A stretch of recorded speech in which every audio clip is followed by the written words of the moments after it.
সাকিব আল হাসানকে আমাকে টাকা দেয়, বাংলাদেশের কোনো ক্রিকেটার বলতে পারবে, ক্রিকেট বোর্ডের কেউ বলতে পারবে যে রিয়াজ সাদ্দাম কারোর কাছ থেকে 1 টাকা নেয় যে এই রিপোর্টটা করবো বা করবো না?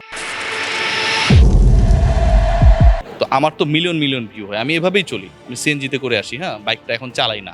সাকিবের ক্ষেত্রে আমার সবচেয়ে বড় অবজেকশন, বাংলাদেশের ইতিহাসে সবচেয়ে বড় ক্রিকেটার তিনি, ওরকম কেউ তৈরি হতে পারবে না। মাঠের বাইরে ইনসিডেন্টগুলোকে সাকিব একটু যদি চায়, দরকার নাই তো। সাকিব তামিমের বন্ধুত্বটা তো ভাই আমরা সবাই দেখতে চাই, আগায় আসুক, সাকিবই আগায় আসুক না, সমস্যা নেই তো কোনো। খেলোয়াড়দের সাথে ব্যক্তিগতভাবে চুক্তিবদ্ধ, যে কারণে আপনি তাদের কাছ থেকে সকল নিউজ, ভেতরের নিউজগুলো পেয়ে থাকেন। আপনার কাছে সবার আগে সেই নিউজটি চলে আসে এবং সেটি আপনি অন্য কেউ জানার আগে সে কারণে সেটি প্রচার করতে পারেন বা সেটি আপনি জানাতে পারেন। শোনেন, আপনারা তো মিস্টার রোমেন্ডোকে চেনেন না? হ্যাঁ, এখন লিওনেল মেসি থেকে ক্রিস্টিয়ানো রোনালদো সবার নিউজগুলি তিনি দেন। এই ফুটবলারদের যারা মনে করেন প্রত্যেক সেকেন্ডে কোটি কোটি টাকা আয় করে, তাদের কি ঠেকা পড়ছে ওনার সাথে চুক্তি করে তথ্য দেওয়ার? হ্যাঁ, একজন সাংবাদিক, এই যে আপনি আমার ইন্টারভিউটা করছেন, এটা আপনি কতদিনের প্রসেসে আজকে করেছেন বলেন? দীর্ঘদিন থেকে এই আলোচনাটা চলছে না? আজকে আমরা এখানটায় করলাম যে আমরা আজকে কথা বলবো, কোনো সমস্যা নেই। এখানটায় যারা আসে, এখানটায় যারা কাজ করে, ইন্টারেস্টিং পার্ট কি, আমি বাংলাদেশের একমাত্র কন্টেন্ট ক্রিয়েটর যিনি স্পোর্টস নিয়ে কাজ করছি, যার কোনো স্পেসিফিক জায়গায় চাকরি করি না, তিনি প্রতিদিন এই মাঠে আসেন। আমি কি ভুল বলছি? না, অন্য কেউ আসে না ভাই, আমি আসি। হে বৎস, গ্লুকোজের অভাবে তোমার দুনিয়া এখনো ওলটপালট। এই নাও SMC glucose powder drink bolt everyday. So আমি যখন এখানে আসবো, আমার অনেক সোর্স তৈরি হবে। এই যে আপনি দেখছেন না, লোকজন হেঁটে যাচ্ছে, গ্রাউন্ডসম্যানরা কাজ করছে, সবাই আমার সোর্স, সবাই আমার সোর্স। তো আমি একটা নিউজ কারো ব্যাপারে যখন বেশি পাই বা কম পাই, এর মানে এই না যে একজন ক্রিকেটারের অনেক কাজকর্ম থাকে যে আমাকে নিউজটা দিবে। ক্রিকেট বোর্ডে কর্মকর্তা থাকে, ক্রিকেট বোর্ডের অফিসিয়ালসরা থাকে, ক্রিকেটাররা থাকে, আমাদের কাজই হচ্ছে তাদের সাথে লিঙ্কড আপ থাকা। এবং এইটা আমি কেন করি বলেন? এটা করি to give the news to my viewers. আমার ভিউয়ারের কথা আপনি বাদ দেন, যারা আমাকে ডিসলাইক করে তারাও তো দেখছে। সো এটার মধ্যে রংটা কোথায়? আমাকে তো অনেক গালিগালাজ করে। দেখুন, আমি আপনাকে 2টা এক্সাম্পল দিব। আমি কিন্তু এই ইস্যুগুলো নিয়ে কোনো রিপোর্ট করিনি, ইন্টেনশনালি করিনি।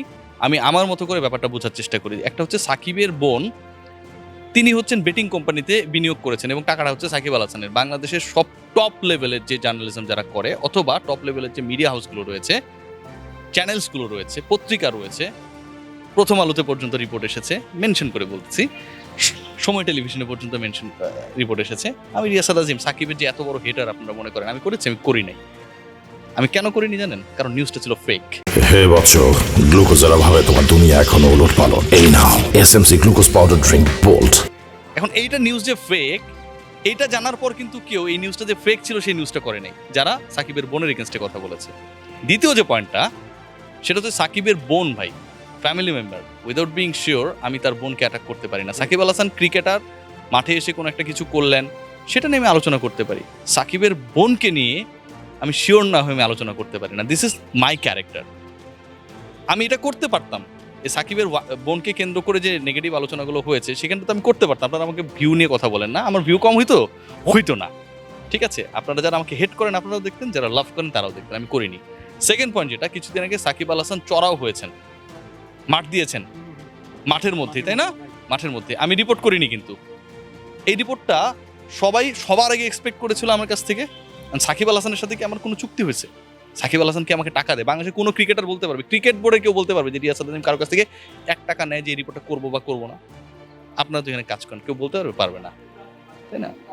তো আমার তো মিলিয়ন মিলিয়ন ভিউ হয়, আমি এভাবেই চলি, আমি সিএনজিতে করে আসি, হ্যাঁ, বাইকটা এখন চালাই না, এটাই আমার উন্নতি হয়েছে। তো বড় ব্যাপার যেটা, সেটা হচ্ছে আমি কিন্তু সেটা নিয়েও রিপোর্ট করিনি। একজন মানুষকে ত্যক্ত বিরক্ত করার একটা লিমিট আছে। আপনি এখানে আমার সাথে কথা বলছেন, আমি যদি এখন এসে আপনাকে এরকম করার চেষ্টা করি, এটা ভাই, এটার ম্যানারের মধ্যে পড়ে না। যে আপনার ফ্যান, সে আপনাকে রেসপেক্ট করবে, আপনার কাজকে রেসপেক্ট করবে। মাঠের মাঝখানে চলে যাবে সেলফি তোলার জন্য, এই জিনিসটাকে লাইক করার কোনো সুযোগ নেই। সেটা সাকিবের সাথে হয়েছে, এবং সাকিবের সাথে হয়েছে দেখে সবাই নিউজ করছে, হ্যাঁ, এই জিনিসটাকে পিক করতে হবে, 2টা স্টোরি বানাইতে হবে। রিয়াজ সাদ্দাম কিন্তু সেটা করে নাই। সো আমি সবসময় চেষ্টা করি কি ন্যায়ের পক্ষে। সাকিবের ক্ষেত্রে আমার সবচেয়ে বড় অবজেকশন, বাংলাদেশের ইতিহাসে সবচেয়ে বড় ক্রিকেটার তিনি, ওরকম কেউ তৈরি হতে পারবে না। মাঠের বাইরে ইনসিডেন্টগুলোকে সাকিব একটু যদি চায়, দরকার নাই তো। সাকিব তামিমের বন্ধুত্বটা তো ভাই আমরা সবাই দেখতে চাই, আগায় আসুক, সাকিবই আগায় আসুক না, সমস্যা নেই তো কোনো। বিদেশি কোচ বাংলাদেশের ক্রিকেটকে নিয়ন্ত্রণ করে, why we have the legendary cricketer Shakib, Tamim, Mushfiq, Riyad, Mashrafe. বাইরের একজন এসে এখানটায় ডিভাইড অ্যান্ড রুল করতে চাবে, সেটা হবে কেন? সো এটাই হচ্ছে আমার প্রিন্সিপাল। হ্যাঁ, অনেকের কাছে খারাপ হয়ে যায়, কিন্তু আসলে যেই কাজগুলো আমি করি না দেখে কেউ জানতেও পারে না, আজকে জানালাম, সেগুলো নিয়ে কেউ কথা বলে না।